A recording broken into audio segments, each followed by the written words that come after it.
지금 이 시점에서는 한국 주식, 미국 주식보다 더 매력적으로 보시나요? 저는 개인적으로 그렇게 보고 있습니다. 각 테마별로 올해는 왔다 갔다 하는 장세가 될 것이다.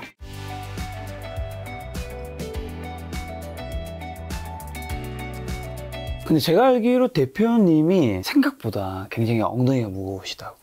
그러니까 어떤 종목 하나를 사면 굉장히 생각보다 오래 들고 간다. 제가 다른 분한테 들었는데 어쨌든 어떻게 하면 그렇게 오래 두고 갈 수 있을까요? 오래 두고 간다는 건 어떻게 보면 주식의 그 변동성을 잘 견뎌낼 수 있기도 할 텐데. 제가 제일 중요하게 생각하는 게 기업의 가치잖아요. 네. 기업의 가치를 뭐 PBR로 계산하든 PER로 계산하든 뭐 성장성으로 계산하든 내가 아니면 꿈으로 먹고 살든 이 회사에 대한 확신이잖아요. 그래서 그걸 이 회사는 망하지 않고 언젠가는 이런 모멘텀이 나타날 거야. 그런 확신이 있으니까 가지고 있는 거죠. 네. 근데 그 모멘텀이 내한테 빨리 오느냐 안 오느냐는 저번에도 했듯이 운이 빨리 다가오면 그게 사실 시기가 노봇 같은 경우에도 예를 들면 15년 전에 투자를 했다 그러잖아요. 근데 주가는 10배를 먹고 났어요. 노봇 시대가 열리지 않은데도. 그런 열리지 않은데도 불구하고 주가로는 올라갔단 말이에요. 근데 이게 그거는 운의 차이예요. 근데 사실은 지금까지 기다렸으면 물론 또 로봇의 시대가 지금 열리고 있으니까 주가로서는 또 15년 만에 먹을 수도 있었겠죠. 그러니까 그거는 이제 내가 확신을 가지냐 아니냐. 이 회사가 버텼을 때 살아남을 수 있는 기업이냐. 아니면 자산 가치가 있느냐. 뭐 성장성이 있느냐. 아니면 PER이 싸냐. 뭐 이런 것들을 이제 파악해서 견디내는 거죠. 그러나 이제 거기에 대한 내가만의 이제 특히 이제 중소형주에 대한 확신이 있으니까. 그래서 중소형주를 특히 이제 제 같은 경우는 오랫동안 발굴을 하고 하다 보니까 거기에 대한 또 분석력이 좀 남들보다 좀 뛰어난 부분이 있죠. 그래서 그냥 버티면은 최소 100%는 먹더라. 이런 걸 확신이 있으니까 가지고 있는 겁니다. 개인분들이 이제 대표님과 다르게 이제 그 변동성이 굉장히 좀 약한데 유튜브 채널 하시잖아요, 대표님도.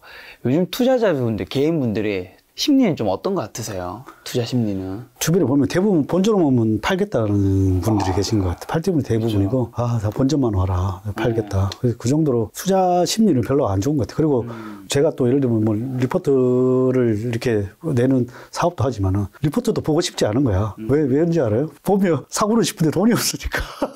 없으니까 그 현금이, 그러면 주식을 팔아야 되는데, 보니 계좌는 팔아서 도저히 팔 수도 없는 거죠. 그래서 사실은 내가 이 기업에 대해서 확신을 가지고 있으면 팔아서도 사야 되는데 그걸 못 하는 거죠. 나는 이 손실을 보고 손실 회피를 못 하는 거죠. 그래서 어쨌든 그래서 그냥 이거 본전만 오면 내가 뭘 새로운 거 사든지 혼용을 하든지 일단 본전만 와라. 근데 사실 본전 오면 그 주식이 또 본전만 아니라 더 뚫고 가는 경우들이 더 많이 있죠. 저도 뭐 내 주변에 내 직원들도 이렇게 보면 대부분 또 본전 오면 다 팔아버려요. 그래서 그게 참 안타깝더라고. 그러면 차라리 진짜 월급쟁이나 만약에 가지고 있으면 주가가 빠졌으면 내 같으면 좀 더 사야 되는데 또 떨어지면 공포스러워서 못 사요. 그렇죠. 그게 참 개인분들 힘든 게 주가가 굉장히 올랐을 때 사실 뉴스도 유튜브에서도 막 나오잖아요. 그럼 막 비싼데도 막 사고 싶잖아요. 오히려 그때는 좀 조심해야 되는데 그리고 주가가 확 떨어졌을 때는 오히려 그때보다 훨씬 많이 싸졌기 때문에 더 사야 될 큰 이유가 생겨도 그때는 이미 현금이 없어서 살래야 살 수도 없는 그게 있는 것 같더라고요. 그래서 결국은 내가 자금 관리를 어떻게 잘 해야 되느냐 그게 중요한 요건인 것 같아요. 자금 관리를 잘해서 그걸 쌀 때 살 수 있는 그게 항상 현금을 남겨놔야 그 다음에 그때 좀 더 유리한 고지에서 투자를 할 수 있는 계기가 되는 것 같아요. 혹시 뭐 개인 투자자분들이 주식 매수 타이밍 알 수 있는 경제 지표 같은 거 뭐 그런 게 있을까요? 2023년에는 어떤 게 좀 시그널들이 나오면 진짜 주식 그래도 좀 더 적극적으로 사야 된다. 아까 좀 전에 말했다시피 분리 이게 매매할지 그거 또 있지만 그런 것도 참고하면 되지만 그러니까 여기서 한마디로 여기 매수 신호가 나온다는 건 어떤 것들이 모여져서 여기서 시그널이 뜨는 그렇죠. 거잖아요. 결국은 이게 뭐냐면 개인의 심리를 다 반영한 거예요. 그 요인들이 뭐가 있나요? 심리를 반영하는 건데 결국은 인간 지표야. 인간이라는 것들 사람들이 심리라는 게 심리가 내가 팔고 싶을 때 내가 엄청 팔고 싶을 때 이게 사야 되는 거죠. 남들 그때가 보통 바닥일 때가 많고 남들이 막 사고 싶을 때 과열이 되는 거죠. 그럴 때 이제 팔아야 되는 거죠. 그러니까 그거를 중요한데 경제 지표라고 말씀하셨으니까 제일 쉬운 거는 원래 뭐 경기 선행 지표인데 그것보다 사람들이 가장 파악하기 쉬운 거는 금리로 보는 게 제일 빠르죠. 나라에서 알려주잖아. 뭐라고 알려주냐? 너 하지 마. 하지 마라는 게 뭔지 알아? 하지 마. 주식 투자 이제 하지 마. 뭐 부동산 투자 하지 마 하는 게 뭐냐면 금리예요. 금리를 올리는 거예요? 금리를 올리는 거예요. 이제부터 앞으로는 이런 자산 시장에서는 돈 벌 수가 없어. 왜냐하면 좀 과열이니까 너 좀 주식 팔고 좀 쉬어 하는 신호를 주는 게 이제 금리 인상 사인이고. 한국은행이 지금 7년속 금리 인상했잖아요. 그렇죠. 그럼 아직 하지 말라는 건가요? 그렇죠. 하지 말라는 거죠, 당분. 그러면 이제 금리 인상을 안 하거나 안 하거나. 인하하거나 할 때부터 좀 더 적극적으로? 근데 사람들이 좀 스마트해졌으니까 생각보다 좀 옛날보다는 빨리 움직이고 있는 거죠. 요즘 벌써 금리 인하를 생각을 하고 지금 벌써 하고 있다고 사람들이. 어떻게 보면 올 하반기부터 인사를 한다니까 아, 이제 다 됐네 뭐. 금리 인상 벌써 해봐야 2번 남았네. 지금 이러면서 매수세가 들어오고 있단 말입니다. 그렇죠, 그렇죠. 그런데 사실은 내가 봤을 때는 그거는 이제 너무 좀 그 정도로 이제 반등을 줄 거고 그 다음에 근데 지금 금리가 이렇게 과열돼 있는 금리가 이 금리로서 자금이 완전 확 몰리지는 않는다는 거죠. 유동성 장세가 아니니까. 그래서 결국은 다시 한번 금리 인하가 한번 올 때까지 침체를 뭐 블랙스완이 오든 경기가 과열이 오든 뭐 이렇게 해가지고 결국은 침체로 한번 와야 되는 거죠. 네. 지금 말씀하신 침체 2022년 작년 연말 한참 많이 났던 게 2023년 경기 침체 온다. 다들 조심해라. 현금 챙겨야 된다. 라는 얘기 많았는데 대표님이 이제 경기 침체 뭐 온다고 보시는지 그 다음에 어느 정도 강도? 제가 아까 차트로서 말씀드렸지만 그 과거로 봤을 때는 그렇게 뭐 크게 오지는 않는 거죠. 올랐다가 결국 한번 또 쳐박아가지고 이제 그때부터 금리 인하를 또 하는 거죠. 하고 그러면 이제 그때부터 이제 대세 상승이 한번 오는 거죠. 그럼 이제 그렇게 되는 게 아마 2023년 말이 될 수도 있고 24년이 될 수도 있고 그거는 제가 정확한 게는 모르겠어요. 어쨌든 그 5%에서 유지되는 시기에서 이 대세 상승은 나올 수 없다고 보는 거죠. 금리가 5%인데 뭐 그게 이렇게 유지는 될 수 있다고 생각을 해요. 어느 정도는. 그게 1년을 유지되든 그다음에 뭐가 되겠어요. 결국은 뭐 위기가 한번 오겠죠. 뭐 부동산이 뭐 터지든 뭐가 터지든 하나 터지겠죠. 하나 터지면서 한번 끊기겠죠. 뭐가 터지든지 터지면 끊기면 뭐 전쟁이 나든 뭐가 터지든 뭐 한번 끊기면 이제 그러면 내가 돈 풀어줄게 한번 쏴봐. 이런 또 시기가 사인을 주겠죠. 돈 풀어줄게. 그리고 그때 되면 이제 또 결국은 정권이 바뀌듯이 이 사이클로 바뀌어야 된다는 거죠. 사이클이 바뀌어야 대세 상승이 큰 장을 먹을 수 있는 거죠. 지금은 큰 장은 아니라는 거죠. 그래서 지금은 오히려 중소형주나 이런 데서 이렇게 순환매장은 올 거예요. 종목별로 순환매를 이렇게 올 수는 있으나 크게 대세 상승으로 가는 게는 쉽지 않다. 저는. 이제 곧 있으면 기업들 4분기 실적도 발표되잖아요. 어떻게 보세요? 보고서를 다 보니까 뭐 그렇게 다들 좋지는 않더라고요. 그러니까요. 그래서 뭐 좋지는 않으니까. 근데 이제 다들 예상을 하고 있으니까. 뭐 거기에 대한 충격은 별로 없을 걸로 보여지고. 그 다음에 이제 또 1분기 실적을 보겠죠. 근데 1분기 실적도 뭐 다들 뭐 그렇게 좋게 보고 있지 않으니까. 그건 또 예상을 하고 있으니까 뭐 덜 아플 거고. 그 대신 이제 올라올 수 있는, 그래도 또 케이스 바이 케이스니까 아까 뭐 내가 얘기했다시피 여행 섹터는 1분기에 잘 나올 수도 있는 거고 잘 나오는데 포진하고 있으면 되겠죠. 제가 듣기로 삼성전자 같은 경우는 어쨌든 그런 실적이든 뭐든 이런 것들이 굉장히 안 좋은 신호가 나오면 또 우리 주가 올라가. 주가는 오히려 그때부터 맞아요. 올라간다. 맞아요. 오히려 실적이 막 피크 칠 때는 맞아요. 이미 그때는 꺾인다면서 맞아요. 삼성전자는 실적과 매수를 조금 반대로 해야 된다고 하면서 지금이 그래서 올해가 삼성전자를 사기에 나쁘지 않은 시기일 것이다. 그건 맞아요. 이게 주식시장이 IQ가 2만이라고 그러잖아요. 주식시장이 IQ가 2만이라는 게 위에 보면 신기하게도 그걸 다 반영한다는 거죠. 그래서 그걸 어떻게 보면 제가 이제 찾는 여러 가지 뭐 지표 중에 하나가 물론 이렇게 뭐 사인도 주지만은 아니 약재가 나오는데 올라간다는 거 벌써 이 지표가 벌써 반영이 돼버린 것들 뭐 내년에 안 좋다고 적자 난다고 뭐 이러는데 주가 올라오는 벌써 다 반영이 됐다는 거죠. 그래서 그런 것도 그냥 막연하게 그것만 봐도 이거는 일단은 돌아섰구나. 벌써 시장은 다 그걸 반영을 시켰는데 됐구나. 주가가 벌써 어떻게 보면 빨리 반영을 시킨 거잖아. 뭐 반토막 난 거니까 뭐 14, 5만 원 하던 게 반토막 났으니까 7만 원. 그런 거 보면서 일단은 사람의 심리를 좀 역이용해야 된다. 그게 더 중요하지 않나. 지금은 어쨌든 대한민국도 저성장이잖아요. 그다음에 지금 고금리죠. 인플레이션 시대이면 사실은 2020년, 21년처럼 저금리도 아니기 때문에 증시가 뭐 그렇게 좋을 일은 별로 없을 수 있잖아요. 앞으로 한국 증시는 이제 올해뿐만 아니라 앞으로 좀 장기적으로는 좀 어떻게 될까요? 차라리 예를 들면 올해 같은 경우는 사실 우리가 주식으로 뭐 개인분들이 목표하는 투자 수익률이 10% 정도면 사실 은행에 맡기면 무위험 수익률이 한 5% 되는데 굳이 리스크를 안 나가면서 5% 더 벌기 위해서 안 하기 위해서 지금 은행 쪽으로 많이 가신 거잖아요. 저는 이제 그때 한 20여 년 주식을 해오다 보니까 은행 금리보다 훨씬 뭐 계속 벌어왔는데 주식시장은 결국은 장기적으로 우상향한다는 거죠. 뭐 예를 들어 코스피로 다시 한번 들어가서 보면 월봉으로 볼게요. 물론 이렇게 크게 오르고 옆으로 또 쭉 쉬었다가 또 크게 오르고 또 옆으로 또 쉬었다가 이렇게 갔다가 지금 최근에 크게 오르고 말이 크게 오르고 하락한 거잖아요. 또 옆으로 좀 쉬었다가 결국 또 가겠죠. 그러니까 결국은 장기적으로는 이게 우상향할 수밖에 없는 구조라는 거죠.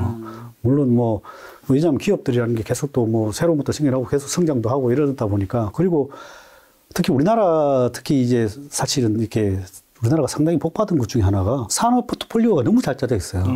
특히 뭐 수출 뭐 주도형이긴 하지만은 이 포트폴리오가 전 세계에서 다 쓸 수밖에 없는 것들을 다 하고 있단 말이에요. 그렇죠. 반도체, 2차 전지, 제약바이오. 그래서 거기에서 그래도 우리 엄청 근면 성실하니까 그리고 또 다른 나라에 가보시면 우리나라 한 사람이 특히 동남아에서 10명을 써야 돼요.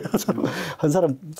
우리나라 열심히 하고 똑똑하죠. 네, 똑똑하고. 그래서 상당히 성장 모멘텀은 충분히 있다. 그리고 뭐 기업별로 잘하는 건데 너무 많다. 네. 그래서 뭐 최근에 뭐 예를 들면 뭐 아까 에너지 섹터까지도 전 세계에 수출할 수 있는 그다음에 뭐 방산까지도 수출하고 나머지는 뭐 다 알고 계시니까 뭐 배터리, 2차 전지, 뭐 반도체 뭐 다 아니까 뭐 자동차. 그래서 그런 것들은 포트폴리오가 너무 잘 짜져 있기 때문에 진짜 경제는 결국은 왔다 갔다 돌았다 하지만 결국은 우상향 한다는 거죠.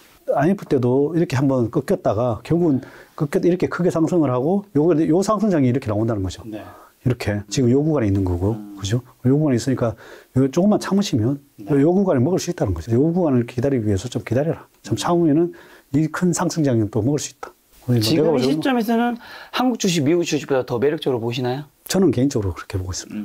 이유는요? 저평가됐잖아요. 그 미국 주식에 비해서 많이 저평. 물론 미국 주식이 나쁘다는 게 아니라 미국 주식이 또 뭐 사실 제가 잘 모르고 그때도 내가 보잉 하나 들고 있는데 보잉 같은 경우에는 또 뭐 많이 올라서 그것도 리오프닝 주기도 하고 방산 주기도 한데 그 같은 경우에는 최근에서 신고가예요. 오히려 반대로 신고가이긴 한데 종목별로는 다르겠지만 많이 오른 것들이 애플은 그래도 많이 이렇게 지금 못 오르고 있잖아요. 반대로 못 오르고 있는 건데 이게 그것도 어떻게 많이 올랐으니까 좀 쉬고 있는 거고. 이제 종목이라는데 뭐 섹터가 한번 아무리 좋은 것도 있더라도 좀 많이 오르면 좀 쉬어간다. 쉬었다 가니까 제가 개인적으로 보기에는 뭐 미국이 나쁘다는 게 아니라 걔들은 장기적으로 크게 많이 올랐으니까 당분간은 또 우리나라가 한번 또 특히 이제 중국도 많이 쉬었고 중국이 시진핑이 잡으면서 뭔가 계속 불만들이 많이 쏟아져 나오니까 뭐 조만간에 또 전인대도 있고 그래서 그때 어쨌든 경기를 좀 최대한 확장시키기 위해서 뭐 SOC든 뭐 돈을 풀든 뭐 이렇게 할 것 같아요. 그리고 또 리오프닝도 할 것 같고 그래서 이제 중국이 결국은 또 잘 돼야 또 우리나라가 사실은 중국의 덕을 상당히 많이 보고 있거든요. 그래서 거기에서 인접해 있으니까. 그렇죠. 그래서 많이 보고 있어요. 중국이 우리나라 수출이 굉장히 많은 몫을 차지하잖아요. 그렇죠. 그래서 중국이 잘 되기를 바라야 돼. 그래서 잘 풀어주고 막 이러면 우리나라의 더 덕을 보니까 그게 혜택을 또 볼 수 있지 않나 생각을 합니다. 중국이 이제 코로나 봉쇄 정책에서 완화 정책으로 갔을 때 저는 굉장히 좋은 어떻게 보면 주가에서는 소식을 봤는데 확진자가 생각보다 또 너무 많이 폭증하면서 이제 했는데 이거는 이제 어쨌든 주식 투자하는 입장에서는 그래도 완화를 한 거니까 좋게 봐야 되는 거겠죠? 그렇죠. 저는 오히려 화기가 빨리 다 걸려가지고 한국도 이제 코로나 다 걸리고 이제 다들 좀 괜찮아지신 것처럼 그렇게 가는 게 맞지 않나. 진통은 있겠지만 그렇죠. 짧은 기간에 나도 한 뭐 6개월 정도 좀 고통이 있더라도 옛날에는 많은 분들이 코로나도 어떻게든 안 걸리려고 하셨던 것 같은데 요즘엔 다들 하시는 말씀이 다 걸려야 끝나는 것 같다. 맞아요. 그냥 맞아요. 이제 안 걸린 사람도 결국 걸리더라고. 다 걸리고. 저 집에 안 걸릴 수 없어. 맞아요. 이제. 중국은 자기 정권을 잡으려고 너무 오랫동안 막아놓은 거죠.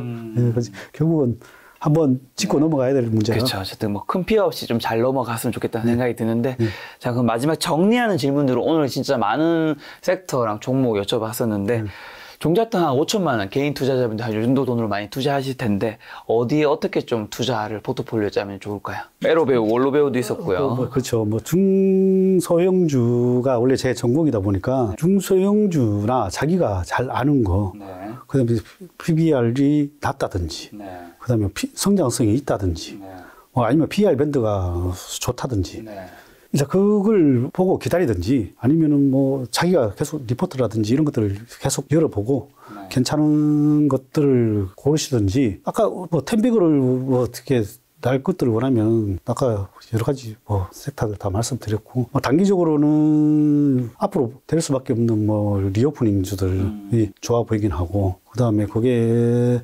실적으로는 어쨌든 올해는 실적으로 나오는 장세가 되지 않을까. 그다음에 아까 이제 M&A 시장도 얘기했고 M&A 시장인데 M&A 시장은 중소형주 리포트는 또 블리스에 있으니까 블리스에 보시면 참고하시면 좋을 것 같고 그리고 물론 대형주 리포트도 무료로 볼 수 있으니까 보시면 되고. 그래서 중소형주를 각 테마별로 올해는 왔다 갔다 하는 장세가 될 것이다. 소나무 장세가 그걸 잘 골라서 운이 좋으면은 여기서 먹고 저기서 먹고 할 수 있고. 그 중에서 어쨌든 특히 좀 주요하게 보시는 건 리오프닝이랑 이제 M&A 쪽에서 큰 몫의 이제 수익이 나올 수 있다. 자, 2022년 같은 경우는 사실 금리 인상이 그렇게 가파르게 할 거라고 생각한 사람이 거의 없었잖아요. 그러니까 그걸 예상하지 못했고 그걸 경계하지 못했기 때문에 굉장히 많은 전문가분도 틀리셨고 투자자분들도 많은 돈을 잃었을 밖에 없었을 것 같은데 2023년, 과연 이제 올해는 우리가 좀 뭘 또 경계해야 될까요? 21년에, 22년에 금리 인상이 그 정도 가파른 거를 예상치 못한 것처럼 23년에도 뭔가 있을 거란 말이죠. 우리가 뭘 좀 경계하고 있어야 될까요? 제가 말했다시피 주식이 올랐다 내렸다 올랐다 내렸다 결국은 내가 솔직히 예측하는 것도 사실은 뭐 내가 나름대로 예측했지만 이거 안 맞을 수도 뭐 충분히 있는 거죠. 그래서 무슨 또 뭐 무슨 세상에 무슨 일이 생겨서 또 폭락할 수도 있고 뭐 또 다른 데서 의무돼서 전쟁이 날 수도 있는 거고 뭐 블랙스완 같은 게 안 일어나는 법은 없잖아요. 그런 것들을 일일이 신경 쓰고 투자를 못 하는 거예요. 그래서 경계라는 게 사실은 나는 이제 투자를 하면서 그런 것들을 염두해 두고 투자해 본 적은 없어요.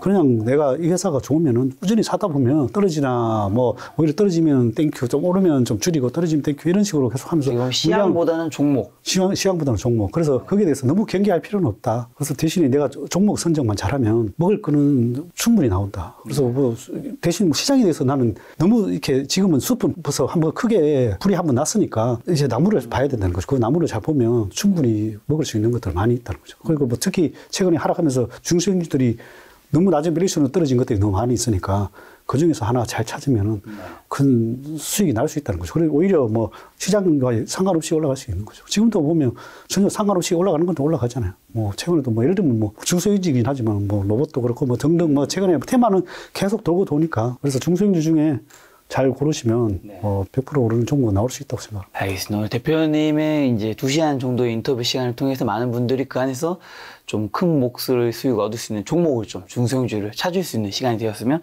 좋겠다는 생각이 되었습니다. 오늘 만난 손님은 슈퍼경의 배지한 대표님이었습니다. 지금까지 소중한 시간 함께 해주셔서 정말 감사합니다. 오늘도 김 작가였습니다. 고생 많으셨습니다. 감사합니다.